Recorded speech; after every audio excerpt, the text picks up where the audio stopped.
अमन कुमार। जी महोदय। आवाज आ रही है मेरी? जी महोदय। आप कंफर्टेबल है? आराम से बैठ जाइए। धन्यवाद महोदय। जी। अमन जी, आप अपने बारे में हमें कुछ बताएं। नमस्कार महोदय। मेरा नाम अमन कुमार है। मैं झारखंड राज्य के धनबाद जिले से हूँ। मेरी प्रारंभिक शिक्षा धनबाद से ही हुई है। तत्पश्चात मैंने स्नातक और स्नातकोत्तर की शिक्षा पीके रॉय मेमोरियल कॉलेज धनबाद से की है। तत्पश्चात मैंने अनुवाद में पीजीडीटी किया है। धन्यवाद महोदय। अमन जी, आपने बताया आपके रिज्यूम में आपकी जो स्नातकोत्तर है, आपने जो अपना स्नातकोत्तर में जो विषय आपने लिया था वह इंग्लिश साहित्य, अंग्रेजी साहित्य लिया था। जी महोदय। तो अंग्रेजी साहित्य पढ़ने के बाद हिंदी पद की तरफ रुझान और हिंदी अनुवादक के लिए आपने परीक्षा दी और साक्षात्कार के लिए आए हैं, तो ये कैसे, मतलब अचानक से अंग्रेजी साहित्य से हिंदी अनुवादक के पद की तरफ के रुझान का इसके क्या माने? जी महोदय, अंग्रेजी में और हिंदी में, ये दोनों भाषाओं में मेरी शुरू से ही रुचि रही है। मैं हिंदी और अंग्रेजी भाषा को सीखने में काफी जिज्ञासु रहा हूँ। तो इस कारण से मैंने अंग्रेजी में स्नातक किया है, स्नातकोत्तर की शिक्षा भी ली है। और तत्पश्चात जब मुझे अनुवाद अधिकारी या अनुवादक के पद की के बारे में पता चला, तो मेरा रुझान इस तरफ गया और मैंने पीजीडीटी किया और उसके बाद फिर आज मैं आपके समक्ष।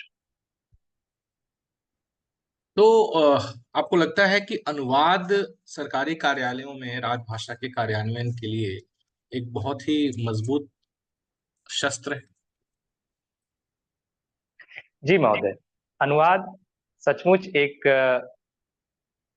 शस्त्र के रूप में कार्य करती है, क्योंकि भाषा ही वह माध्यम है जिसके द्वारा कोई भी सरकारी कार्यालय या फिर कोई भी कार्यालय, निजी कार्यालय हो या सरकारी कार्यालय हो या अधीनस्थ कार्यालय हो, उसमें भाषा ही एक वो माध्यम है जिसके द्वारा वो कामकाज किया जा सकता है। यदि कोई व्यक्ति माध्यम को ही ना समझे, तो आगे का जो कामकाज है वो नहीं हो पाएगा। इसलिए अनुवाद किसी भी व्यक्ति को, चाहे वो हिंदी चाहे वो अंग्रेजी, यदि कोई व्यक्ति केवल हिंदी में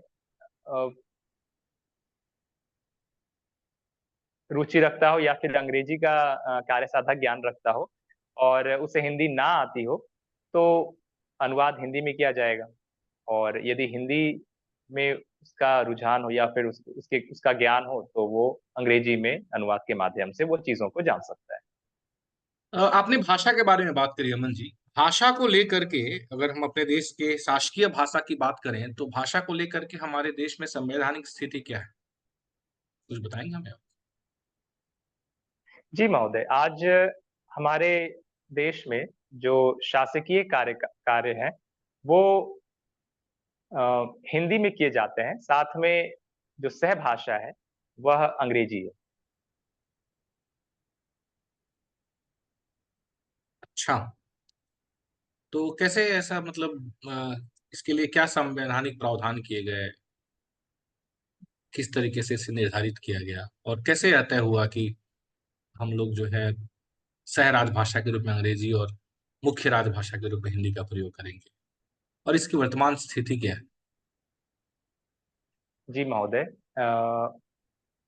संवैधानिक प्रावधान, राजभाषा संवैधानिक प्रावधान में हम्म। 343(1) में इसका उल्लेख किया गया है कि राजभाषा, देश की संघ की राजभाषा हिंदी होगी, और इसके साथ जो सहभाषा है वह अंग्रेजी होगी, और इसके साथ जो भारतीय अंकों का अंतर्राष्ट्रीय रूप उल्लेखित है। आज की स्थिति भी इसी अनुरूप कार्य कर रही है।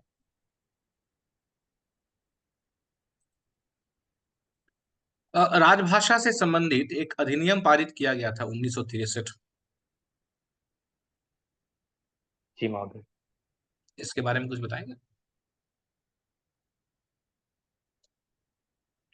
26 जनवरी 1965 से यह प्रावधान लागू है। चलिए, कोई बात नहीं।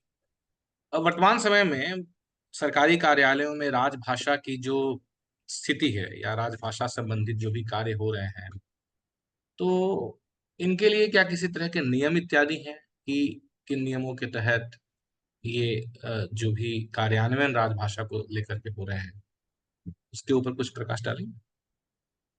राजभाषा नियम इसके लिए बनाया गया है, और जो भी आज राजभाषा कार्यान्वयन किया जाता है, इसके अनुरूप ही कार्य किया जाता है। अच्छा, मान लीजिए कि आपको किसी अ, दक्षिण भारतीय राज्य में, किसी हिंदीतर भाषी राज्य में अ, आपकी पदस्थापना हो जाती है, तो वहां पर कार्यालयों में हिंदी का कार्यान्वयन सुनिश्चित करने के लिए क्या क्या कदम उठाएंगे आप? मतलब क्या ऐसे कार्य आप करेंगे जिससे कि जो राजभाषा संबंधी लक्ष्य है उसे आप पूरा कर? दक्षिण भारत के क्षेत्रों में यदि राजभाषा हिंदी का प्रचार प्रसार करना हो, तो वहां पर जो हमारे राजभाषा के द्वारा चलाए गए जो प्रशिक्षण है और पाठ्यक्रम है, मैं उसके बारे में लोगों को अवगत कराने की कोशिश करूंगा, क्या जिससे कि प्रशिक्षण है? हिंदी में लोग केंद्रीय ब्यूरो अनुवाद के द्वारा लोगों प्राज्ञ प्रबोध और प्रवीण पाठ्यक्रम निर्धारित किए गए क्या हैं। है अंतर इसमें प्राग्ञ प्रबोध प्रवीण में? जी महोदय, प्रबोध, प्राज्ञ और प्रवीण और प्राज्ञ, ये तीन पाठ्यक्रम है। प्रबोध निम्न स्तरीय पाठ्यक्रम है, और जो प्राज्ञ है, जो प्रवीण है, वो मध्यम स्तरीय पाठ्यक्रम है, और जो प्राज्ञ है वो उच्च स्तरीय पाठ्यक्रम है। तो क्यों करेंगे आपके कर्मचारी? क्यों एक अतिरिक्त, जब उनको नौकरी मिल गई, जब उनकी पढ़ाई लिखाई समाप्त हो गई, मतलब नौकरी पाने के लिए लोग पढ़ाई करते हैं, जैसे आप अभी साक्षात्कार देने के लिए आए, जब आपको नौकरी मिल गई, आप अपना कार्य कर ही रहे हैं, तो फिर अलग से आप क्यों एक प्रशिक्षण लेंगे, आप अलग से पाठ्यक्रम करेंगे, वह भी एक ऐसी भाषा के लिए जो भाषा आपने बचपन से नहीं पढ़ी है, और आपकी अपनी मातृभाषा, मान लीजिए तमिल है, तेलुगु है, मलयालम है, कन्नड़ है, बंगाली है, उड़िया है, जिसमें आप बहुत सहज हैं, और साथ साथ में आप अंग्रेजी में भी कार्य करने में सहज हैं, और जबकि अ, संविधान आपको यह अधिकार देता है कि आप अंग्रेजी में और अंग्रेजी में काम कर सकते हैं, और अपनी भाषा में भी आप अपनी बातचीत कर सकते हैं। आपकी भाषा संविधान की 8वीं अनुसूची में सम्मिलित 22 भाषाओं में भी है। तो ऐसी स्थिति में एक हिंदीतर भाषी कर्मचारी क्यों इतना अलग से कष्ट उठाएगा, और आप उसे किस प्रकार से प्रेरित करेंगे कि नहीं, चूंकि संविधान की हमारी मूल भावना है कि अंततः हिंदी हमारी राजभाषा हो, तो आप हिंदी सीखें। जी महोदय, एक तो जो हमारी शिक्षा रही है, जैसे कि हम नौकरी लेने के लिए हिंदी या अंग्रेजी या फिर जो भी मातृभाषा में हम पढ़ाई करते हैं, उसका उद्देश्य नौकरी लेना होता है, या फिर हमें अपनी करियर की ओर अग्रसर होना होता है। लेकिन जब हम किसी सरकारी कार्यालय में जाते हैं, तो हमें राजभाषा और यदि हम अनुवादक के रूप में जाते हैं, तो वहाँ पे राजभाषा कार्यान्वयन के बारे में हमें जानकारी मिलती है, हिंदी के प्रचार प्रसार के बारे में समझ मिलती है, और राजभाषा संवैधानिक प्रावधान में भी अनुच्छेद 351 में भी इसके बारे में उल्लिखित है कि हिंदी संघ का कर्तव्य है कि हिंदी का प्रचार प्रसार किया जाए। तो इस कारण से मैं हिंदी के प्रगामी प्रयोग के लिए, हिंदी के प्रचार प्रसार के लिए, और ज्यादा से ज्यादा कार्य हिंदी में हो, इस कार्य को आगे बढ़ाने के लिए मैं इन पाठ्यक्रमों का सहारा लूंगा और समर्थन करूंगा। अमन जी, हाल ही में एक बहुत ही प्रसिद्ध हिंदी पुस्तक का अंग्रेजी में अनुवाद किया गया, जो बहुत ही ख्याति लब्ध रहा और उसे कुछ प्रतिष्ठित पुरस्कार मिले। बता पाएंगे आप उसके बारे अ, क्षमा कीजिए महोदय, मैं मुझे इसके बारे में जानकारी। में? अच्छा, आपने रेत समाधि के बारे में सुना? नहीं महोदय। अब हमें भारत में साहित्य के लिए दिए जाने वाले ज्ञानपीठ पुरस्कारों के बारे में कुछ बताएंगे? ज्ञानपीठ पुरस्कार भारत में हिंदी साहित्य के लिए दिए जाते हैं, और इसमें 5 लाख 5 लाख रुपए नगद निर्धारित किए गए हैं। इसके साथ एक मेडल भी दिया जाता है। हाल ही में किसी को मिला ज्ञानपीठ पुरस्कार? मुझे अभी याद नहीं आ रहा है महोदय। अच्छा।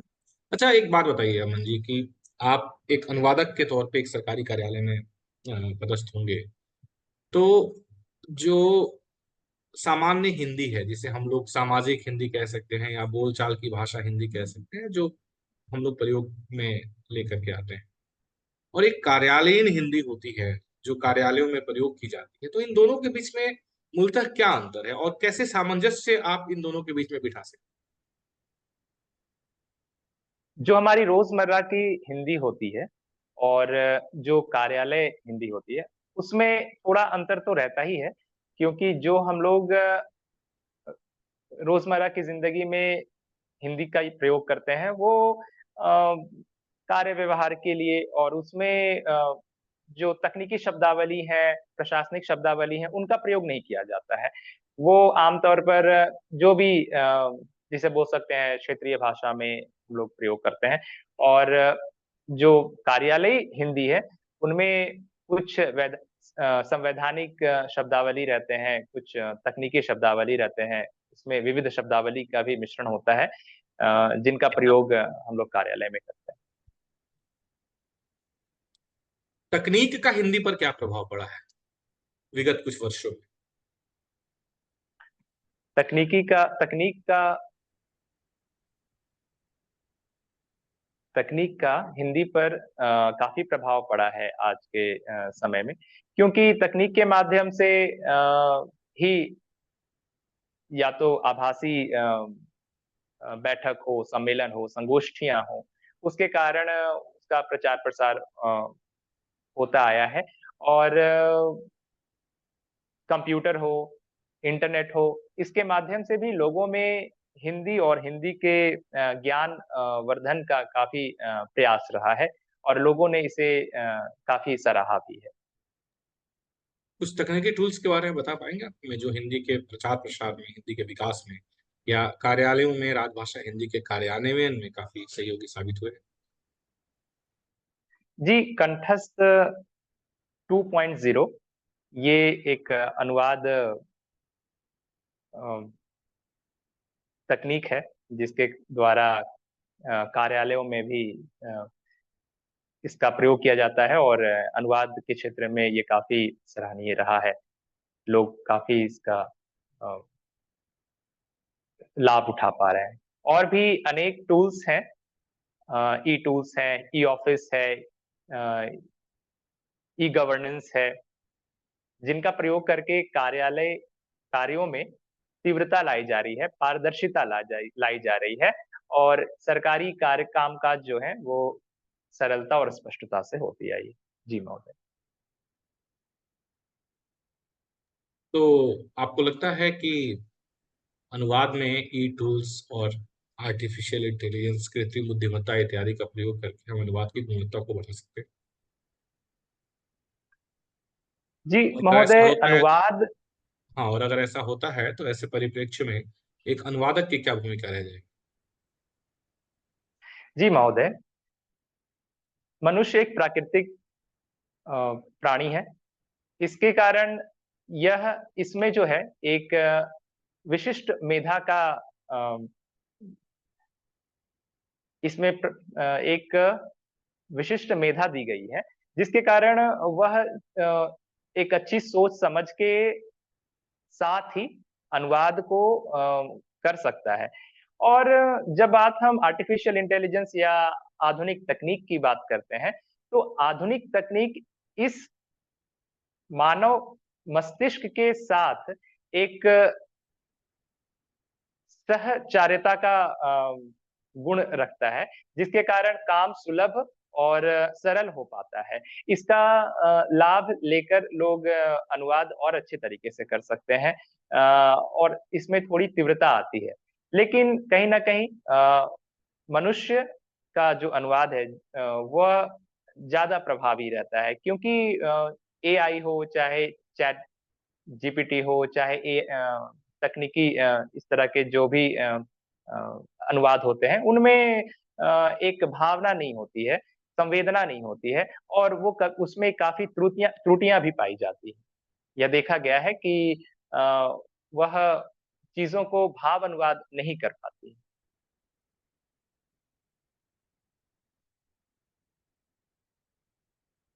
जी महोदय, आपकी आवाज नहीं आ रही।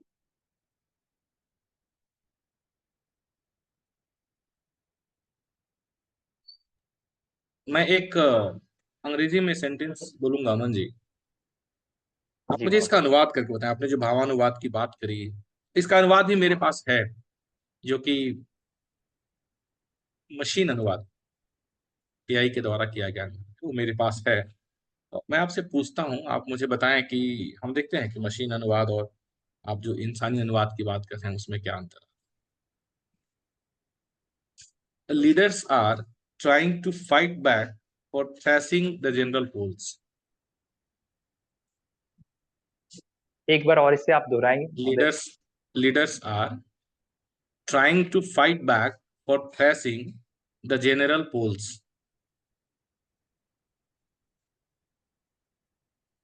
सामान्य मतदानों के विरुद्ध काम करने के लिए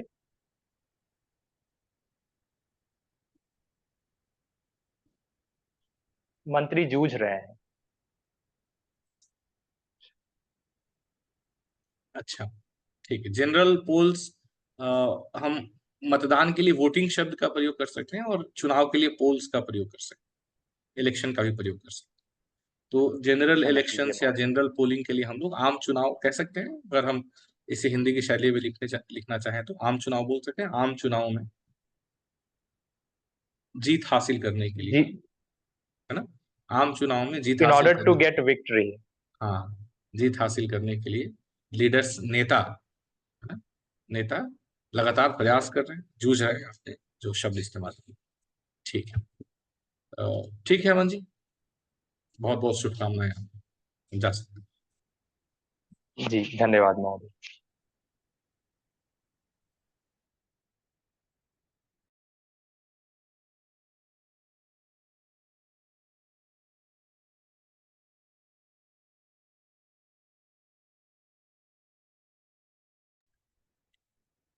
बहुत बढ़िया रहा अमन जी आपका। आप वापस अपना वीडियो एक बार ऑन कर सकते हैं, हम लोग थोड़ा फीडबैक कर लेंगे। बहुत कॉन्फिडेंट थे आप। अ, आप म्यूट हैं, म्यूट हैं, थोड़ा सा म्यूट कर दीजिए। सर मेरे शब्द इधर उधर जा रहे थे। मैं क्यों बोलता हूँ कि आप लोग अभ्यास करें, बोलें बोलें, मुझे पता है। मैंने आज आपसे ऐसा कोई प्रश्न नहीं पूछा आज के मॉक इंटरव्यू में जो बहुत कठिन हो, और नहीं ऐसा सर, कोई बिल्कुल प्रश्न नहीं। नहीं पूछा जो आपको नहीं आ सके। मतलब एकदम सामान्य जी प्रश्न सर। थे जो अपेक्षित थे। जी ऐसा सर। नहीं कि हम जो है आपसे हमने राजभाषा अधिनियम 1963 की धारा 3(5) पूछ दी थी। हमने कहा कि राजभाषा अधिनियम के बारे में बताइए, बहुत सामान्य प्रश्न। हमने कहा कि संवैधानिक प्रावधान क्या है राजभाषा से संबंधित, अनुवाद से संबंधित, इसके बारे में बताइए। हमने आपसे बहुत ही सामान्य सा एकदम सामान्य सा वाक्य आपसे पूछा अनुवाद करने के लिए। तो जिसको कि आप बहुत ही आसानी से कर सकते हैं, बहुत आसानी से कर सकते हैं, सर लेकिन हम सर मैं भूल गया सर, मैं वो लाइन ही भूल गया। मैं समझ सकता हूँ ये समस्या आती है। इसीलिए मैं कहता हूँ कि अभ्यास से ही सफलता मिलेगी। जितनी बार, जितनी ज्यादा आप अभ्यास करेंगे, सुबह के सेशन में, शाम के सेशन में, मॉक इंटरव्यूज में, जब आप के साथ वह त्वरित और इंस्टेंट वो प्रक्रिया बार बार दोहराई जाएगी ना, तब जाकर के आप वो कॉन्फिडेंस गेन कर पाएंगे। नहीं तो जानते हुए भी कई सारी चीजें आप गलती कर सकते हैं। हालांकि आपका कॉन्फिडेंस बहुत अच्छा था, आपके आपके शब्दों में स्पष्टता बहुत थी, गहराई नहीं थी। ऐसा लग रहा था कि आप बहुत ज्यादा नहीं जानते हैं। मतलब आप उत्तर तो दे रहे हैं, क्राफ्ट तो कर रहे हैं, भाषा पे आपकी, लैंग्वेज पे पकड़ है आपकी, आप जवाब दे सकते हैं, लेकिन उस जवाब के पीछे कंटेंट जो है वो थोड़ा सा लग रहा था कि मतलब लाइट है, आपके पास है नहीं। हालांकि मैं जानता हूं कि आपके पास में है, लेकिन उस कंटेंट को आप डाल नहीं पा रहे। मतलब आपको खाना बनाना जी अच्छा सर। आता है और आपके पास सारी बिल्कुल सामग्री भी सेम उपलब्ध सेम है। चीज है सर। हाँ, खाना बनाने आपको अच्छा आता है, ये लग रहा था कि आप अच्छा बना सकते हैं, सामग्री भी आपके पास है, और वो दिख नहीं रही थी। क्यों? क्योंकि आप अच्छा खाना बना सकते हैं, लेकिन उसमें वो सामग्री डालेंगे नहीं जो आपके पास पीछे आपने अपने किचन रैक्स में रख रखा है, तो खाना अच्छा बनेगा नहीं। और जब तक अच्छा बनेगा नहीं, तब तक सामने वालों को पता कैसे चलेगा कि आपने अच्छा बनाया है या नहीं बनाया, आपके पास क्या कंटेंट है। ये चीज थोड़ी सी मिसिंग मुझे लगी। ना हो कंटेंट तो भाषा बदल जाती है, ना पता हो तो भाषा बदल जाती है, लेकिन कंटेंट आपको पता है, आप जानते हैं, इसीलिए आप बहुत विश्वास से बताना चाह रहे थे। लेकिन उस विश्वास भरे शब्दों में वो कंटेंट का पुट थोड़ा सा यदि आप डाल देते, है ना, जो जैसे आपसे संवैधानिक अनुच्छेद पूछा गया, संवैधानिक प्रावधान पूछे गए, तो उसे यदि आप थोड़ा सा सिलसिलेवार ढंग से हर एक चीज को टच करते हुए निकल जाते, उतने ही मिनट, 2 मिनट आपने जो लिया उतना ही समय लेते, तो वह ये बता देता कि आपके पास इस विषय की गहराई है। अगर पूछा जाए, अगर उसके अंदर जाया जाए, तो आप उसको एक्सप्लोर कर सकते हैं। तो हम जाएंगे ही नहीं, कोई नहीं जाएगा, इंटरव्यूअर भी नहीं जाएंगे, उनको पता है, वो जानते हैं कि जिस क्षेत्र में इसको दक्षता है उधर तो हम इसको लेके जाएंगे नहीं। वो आपको पकड़ के उधर लेके जाना चाहेंगे जिधर उनको समझ में आएगा कि इधर ये नीलबट्टा सन्नाटा है।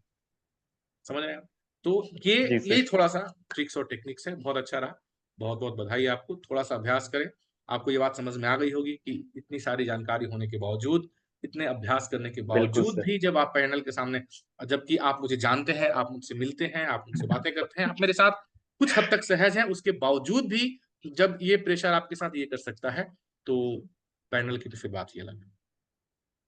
ठीक है, चलिए, जी सर। All the best. बहुत बहुत धन्यवाद सर, बहुत बहुत अगर मुझे धन्यवाद सर। आपको 60 में से 100 में से मार्किंग करनी हो इस इंटरव्यू के लिए, तो मैं लगभग 50, 51, 52 नंबर आपको दूंगा।